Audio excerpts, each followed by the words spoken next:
아멘. 하나님이여 주께서 우리를 버려 흩으셨고 분노하셨사오나 지금은 우리를 회복시키소서. 주께서 땅을 진동시키사 갈라지게 하셨사오니 그 틈을 기우소서. 땅이 흔들림이니이다.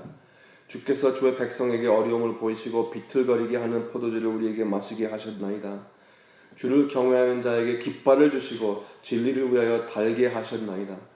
주께서 사랑하시는 자를 건지시기 위하여 주의 오른손으로 구원하시고 응답하소서. 하나님이 그의 거룩하심으로 말씀하시되 내가 뛰놀리라. 내가 셋겜을 나누며 숫꽃 골짜기를 측량하리라. 길르앗이 내 것이요 므낫셋도 내 것이며 에브라임은 내 머리의 투구요 유다는 나의 규이며 모압은 나의 목욕통이라. 에돔에는 나의 신발을 던지리라. 블레셋아 나로 말미암아 외치라 하셨도다. 누가 나를 이끌어 견고한 성에 들이며 누가 나를 에돔에 인도할까? 하나님이여 주께서 우리를 버리지 아니하셨나이까? 하나님이여 주께서 우리 군대와 함께 나아가지 아니하시나이다. 우리를 도와 대적을 치게 하소서. 사람의 구원은 헛됨이니이다. 우리가 하나님을 의지하고 용감하게 행하리니 그는 우리의 대적을 밟으실 이심이로다. 아멘. 하나님 아버지, 오늘도 새벽 예배로 우리 발걸음을 인도해 주신 것을 감사합니다. 오늘은 개신교 개혁의 500주년입니다. 오늘 본문에서 우리의 마음에도 하나님께로 온전히 회복하며 새로운 능력을 발휘하는 말씀을 우리들에게 들려주시옵소서. 한 주간의 방향을 새로 잡는 시간이 되기를 성령님께 우리 주 예수 그리스도의 이름으로 기도드리옵나이다. 아멘. 할렐루야. 새벽 예배 나오신 것을 주님의 이름으로 환영합니다. 우리들은 살아가면서 믿는 사람이든 믿지 않는 사람이든 어딘가 희망을 걸고 삽니다. 안 믿는 사람들은 주로 자신들의 능력, 학력, 지식, 재산, 인맥, 건강, 희락 그런 것들에 안정감을 두고 미래에 관해서도 그런 것에 희망을 걸고 살죠. 다윗 임금을 비롯한 이스라엘 민족들은 하나님께서 선택을 받은 특별한 민족으로서 그 세상에 누릴 만한 모든 것들이 하나님의 존재함보다는 훨씬 더 불안정하다는 것을 잘 알지만 안 믿는 사람들과 다름없이 하나님을 까마득히 잊어버릴 때가 많이 있습니다. 오늘 본문을 보시면은 그 역사적 배경은 그렇게 명확하진 않아요. 맨 처음에 그 서두에 보시면은 사무엘 하장에서 8장 13절 14절에 다윗이 소금 골짜기에서 18,000명의 아수르 사람들을 물리치고 에돔 사람들을 포로 잡아서 종으로 삼는데 주님께서 다윗을 그 어디 가도 지켜주신다는 그 사건에 연결되는 그 시의 주제가 있는데, 근데 첫 구절에 보면은 하나님께서 버리셨다는 감정, 마치 전쟁터에서 크게 패하고 돌아오는 듯한 그런 내용으로 시작하고 있죠. 하나님께서 함께 하셔서 모든 상황에 승승장군의 그 신바람 나는 그런 시기들이 있는 반편, 믿는 사람들도 마치 하나님께서 그 언약을 지키지 못하는 백성으로부터 그 하나님께서 마치 버리고 떠나신 그런 느낌이 있는 그런 위기들이 있습니다. 제가 저도 역시 초신자 있을 때 말씀인데, 초신자들이 주로 그 신앙생활을 할 때는 성령님께서 새롭게 역사하시고 충만하시고 주님과 동행하는 게 기쁘고 그 첫사랑이 무엇인지 잘 알게 해주십니다.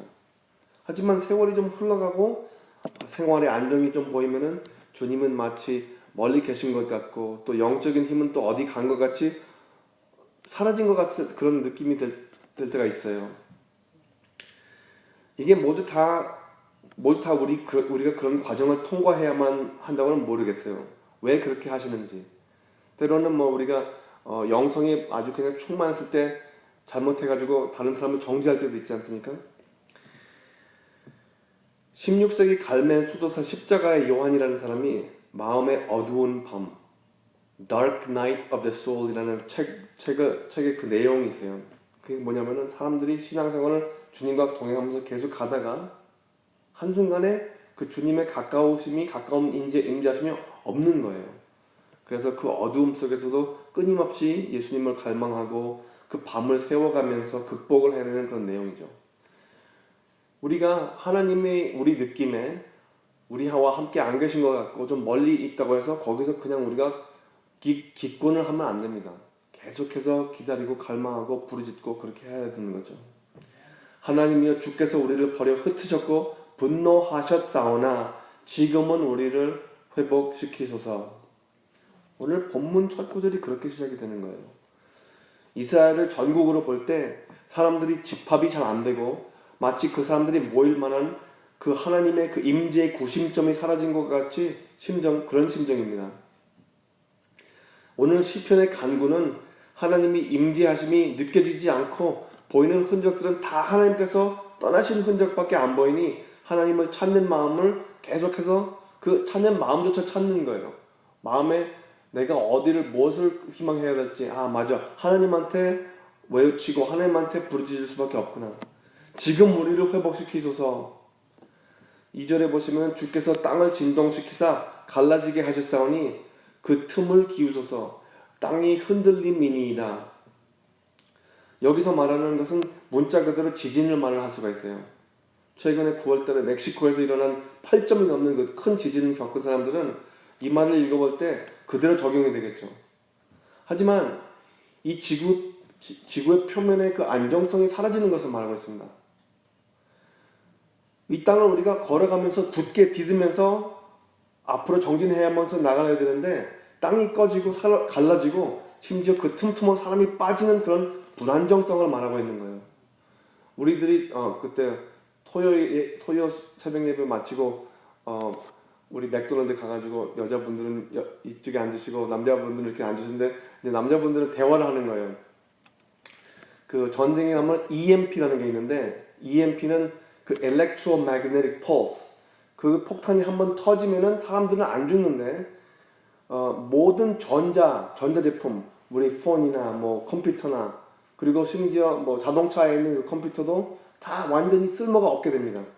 그러면 순간적으로 원시 시대로 돌아가는 거예요.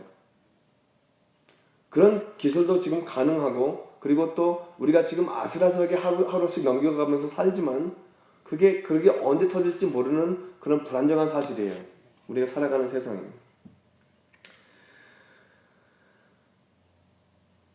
3절을 보시면 주께서 우리 백성에게 어려움을 보이시고 비틀거리게 하는 포도주를 우리에게 마시게 하셨나이다. 이 구절도 역시 문자 그대로 하나님께서 주의 백성에게 술을 마시게 하셨다는 말씀은 아니죠.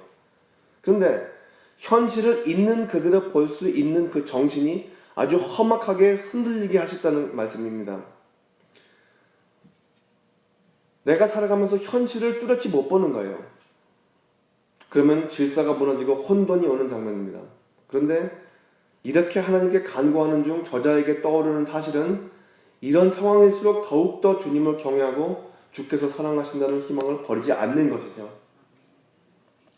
4절 5절 보시면은 주를 경외하는 자에게 깃발을 주시고 진리를 위하여 달게 하셨나이다.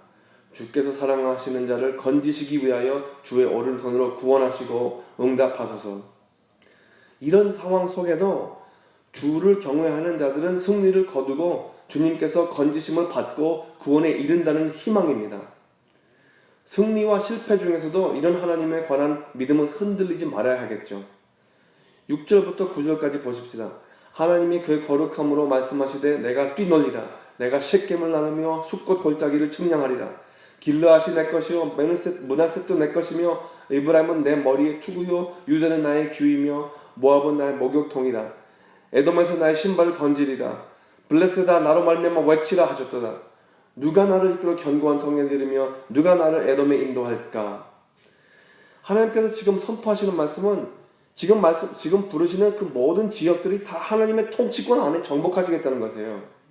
우리가 하나님께서 이 땅에 오셔서 하나님의 나라를 선포하실 때는 그게 전쟁으로 말미암아 이렇게 이루어지는 것보다는 계속해서 우리가 전도를 해가지고 그 나라에 있는 사람들의 마음을 사로잡아서 점령을 하고 그 하나님의 통치권 아래로 복종하게 만드는 거죠. 그게 바로 제자도입니다. 예수님께서 그 멀리 가서 나의 제자 삼아라.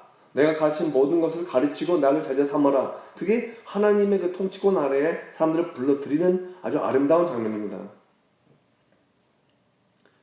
다음 구절에는 하나님이여 주께서 우리를 버리지 아니하셨나이까. 하나님이여 주께서 우리 군대와 함께 나가지 아니하십니다.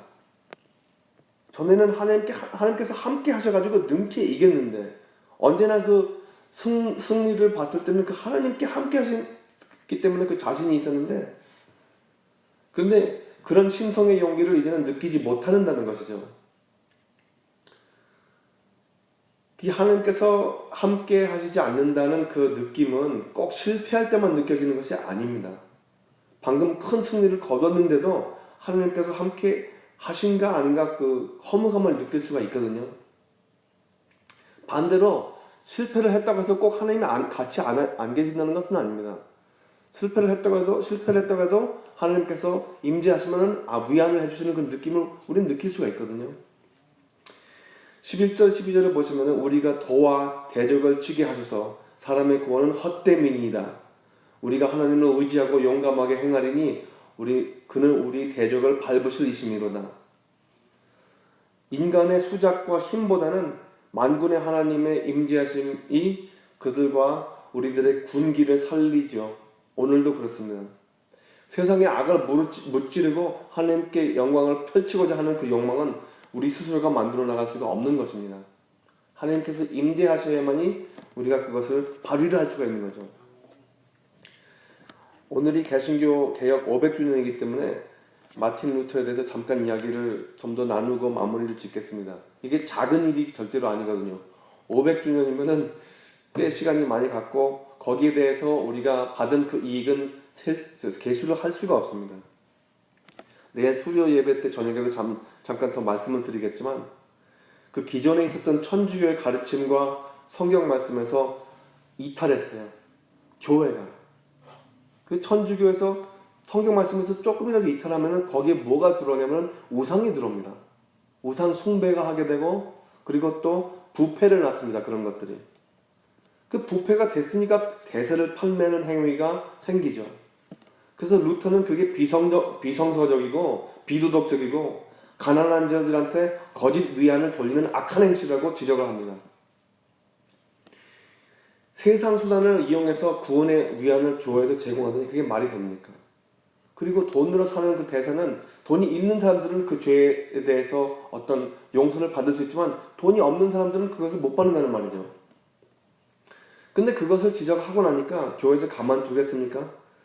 교회에서 권위에 모인 자리에 있는 사람들이 다들 그 루터를 불러놓고 너 지금까지 이렇게 많은 거 발표한 거 다 잘못했다고 해. 그렇게 하라고 시키는데 루터는 하나님과 함께 하셨기 때문에 거기서 그 압력을 느끼지 않고, 압력을 느꼈겠지만 이 성서를 뒤져보고서는 잘못한 말이 있다면 하겠습니다. 그렇게 자기 자신을, 자기의 위치를 지켰어요. 그렇게 지키니까 하나님께서 건져주시고, 그리고 그 후로부터 다른 사람들도 그 개혁 정신을 물려받아가지고 같이 그 개혁에, 그 개신교 개혁의 협력을 이루었던 그 역사가 기록에 남아 있습니다. 루터가 그 나중에는 협박도 받았어요. 죽인다고. 협박도 받고 그렇게 했는데, 와트버그라는 그 성에서 숨고, 그리고 또 그 정부에 그 독일에 있는 왕자들이 보호를 해줬어요.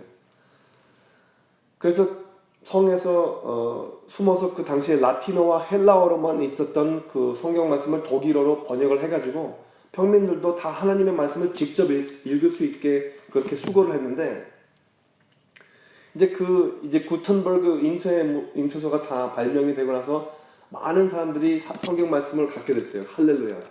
그런데 그 당시부터 지금까지 그 말씀을 접하는 사람들마다 의견이 틀린 거예요. 성경 말씀을 여기서 보면, 이 관점에서 보면 이게 이런 것 같고, 또 저 관점에서 보면 또 틀리고, 그래서 오늘날 교단들이 이렇게 많이 발생된 것이죠. 우리가 똑같은 하나님의 말씀을 보면서도 우리의 의견이 조금씩 틀리기 때문에. 오늘 본문 말씀에서 나오는 그 핵심은 변화와 회복입니다. 근데 우리가 변화를 받는 그 과정에서는 역반응도 있어요. 우리가 기대하지 못하던 그런 역반응이 있지만 그것을 극복해 나가야 합니다. 그래야만이 온전한 회복에 도달할 수 있지요. 하나님이여 주께서 우리를 버려 흩으셨고 분노하셨사오나 지금은 우리를 회복시키소서. 이 버림을 온전히 받은 분 예수님을 생각하게 됩니다. 엘리 엘리 라마 사박다니 주여 주여 왜 나를 버리셨나이까. 하나님 아버지로부터 버림을 받은 그 예수님의 고백입니다. 인간의 육신을 입고 받아야만 했던 그 절망이 십자가에서 어떤 육체적 고통보다 감당치 못할 형벌이었지만 우리 주 예수 그리스도께서는 우리들을 위해서 받으셨습니다. 주님의 사랑이 변화를 일으킵니다. 그리고 사랑은 언제나 오래 견딤이라는 것을 잊지 않으시기를 축원합니다. 기도하시겠습니다. 할렐루야. 하나님 감사합니다. 성경의 어떤 부분을 뒤져봐도 예수님의 흔적이 있습니다. 그때마다 우리의 마음에 깊은 감동을 주시고 또 성령님께서 우리와 함께 임재하신다는 것을 우리가 계속 지속적으로 느끼지 못해도 하나님께서 우리의 마음을 여리게 만들어 주시고 강팍해지지 않게 보호해 주시고 세상에서 살아가면서 세상을 이길 수 있을 만한, 넉넉히 이길 수 있을 만한 그 하나님의 능력을 우리의 삶에서 허락하여 주시옵소서. 십자가의 보혈의 능력을 우리 삶에서 그 삶의 흔적에 남게 하여 주시옵소서. 우리들이 만나는 사람들마다 우리 성품이 매일같이 더 예수님을 닮아갈 때에 우리 주변에 있는 사람들이 하나님은 정말로 살아계시고 또 하나님께서 구원을 하셨구나, 이것이 그들 입술에서, 아직도 믿지 못하는 입술에서 고백이 술술 나올 수 있도록 우리의 삶을 그만큼 잡아주시고 우리에게 변화를 허락하여 주시옵소서. 지금 출타 중이신 우리 김지영 목사님, 내일쯤이면 들어오실 텐데 그 돌아오시는 그 발걸음 하나님께서 안전히 지켜주시고 또 하나님께서 계시해 주신 열방교회에 관한 그 아름다운 미래의 그 모든 계획들을 우리들이 듣고 기쁘게 그것을 실천할 수 있도록 새 힘을 주실 것을 하나님께 간구하옵나이다. 오늘 새벽 예배에 참여하신 우리 두 분, 우리 셋이 하나님께서 기뻐하시는 하루를 살 수 있도록 은혜와 축복을 허락하여 주시옵소서. 이 모든 것을 우리 주 예수 그리스도의 이름을 받들어 기도드렸습니다. 아멘. 하늘에 계신 우리 주 아버지여, 이름이 거룩히 여김을 받으시며 나라가 임하시오며 뜻이 하늘에서 이루어진 것 같이